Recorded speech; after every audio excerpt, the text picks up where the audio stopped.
Hi, I just got out of church and I'm on my way to pick up my mom and bring her to the house.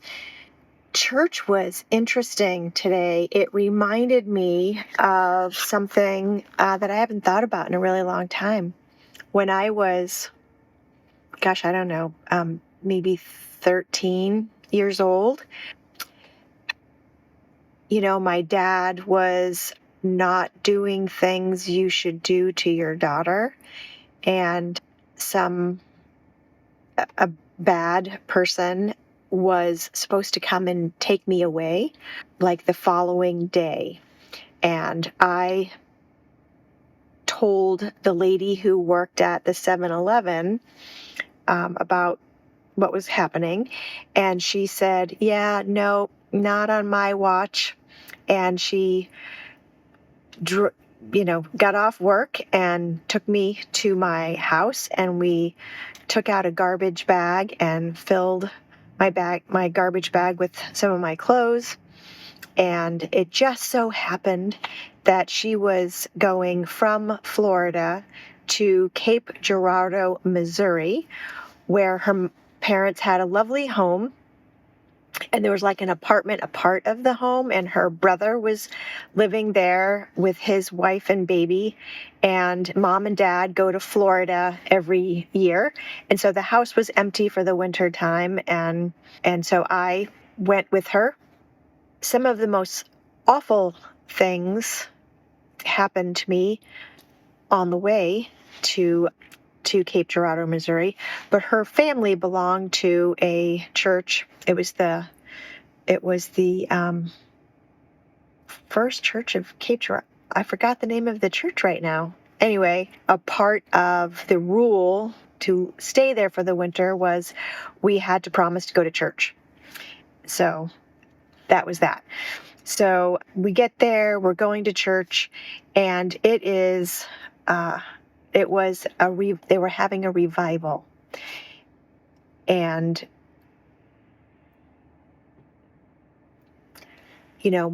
men had been pretty bad to me at this time in my life. And here they are talking about God being Father and Jesus and all this stuff. And people were nice to me.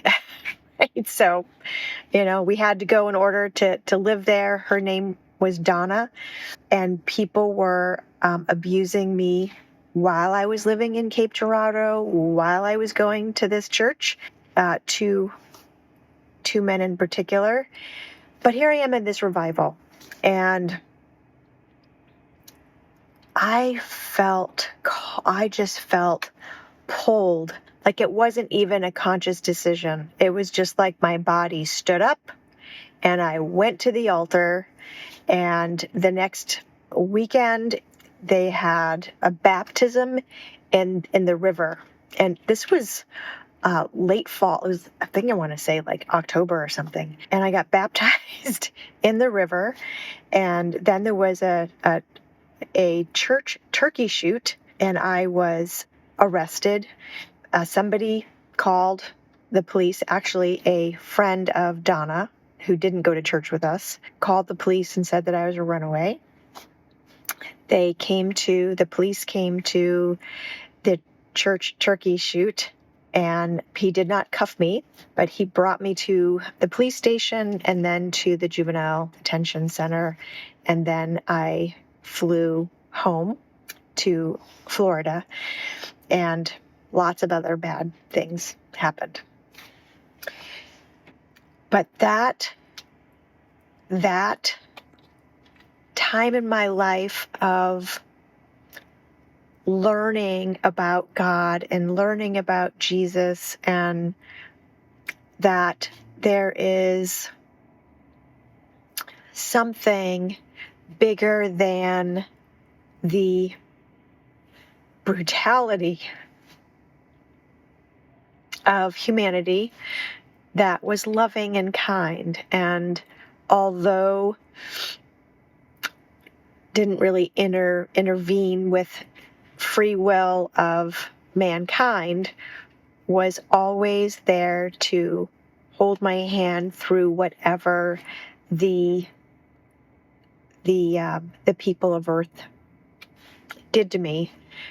There was still that love for me and the strength to be able to endure, the resilience to endure whatever awful thing human beings do to young girls living on the street or living wherever. So one of the songs today in church was about the altar, being called to the altar and all this stuff. And, I'm not really a church kind of gal. Human beings, haven't been that great to me. So I tend to keep people a little bit at arm's length. I'll give you the shirt off my back. I'll do whatever I can to help you. But my happy place is living in the woods on a lake in Maine with my animals. Can I get an amen?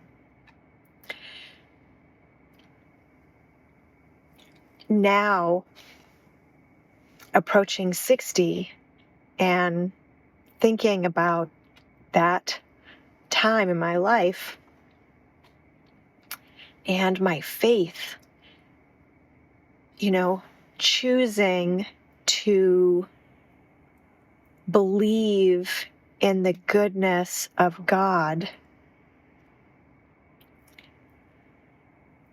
in spite of the brutality of humanity firsthand was the single greatest thing that I did. That is the foundation, that is the kettle, that is the pot, right? That's the thing that holds the recipe for a healthy life for me. So feeling healthy, thinking clear, being comfortable in my own skin, like all of everything that has all the ingredients that has brought me from all the awful things that happened to this wonderful life that I have now. That decision to believe, that is what holds it all together. And then everything else, exercise and mindset and meditation and what I eat and my sleep and all the ingredients to the recipe is what's inside that foundation, that pot. Yeah. Just interesting. And maybe it's because I was watching something about World War II last night and, the Nazis and all that, and then getting up and then going to church. And I don't know, the combination just really brought me to that moment of when I first chose to believe in God, even though, fill in the blank. And I can look back now with, decades, 4 decades of lived experience and go, wow, that was an important choice. My faith was an important choice, and it is still an important choice.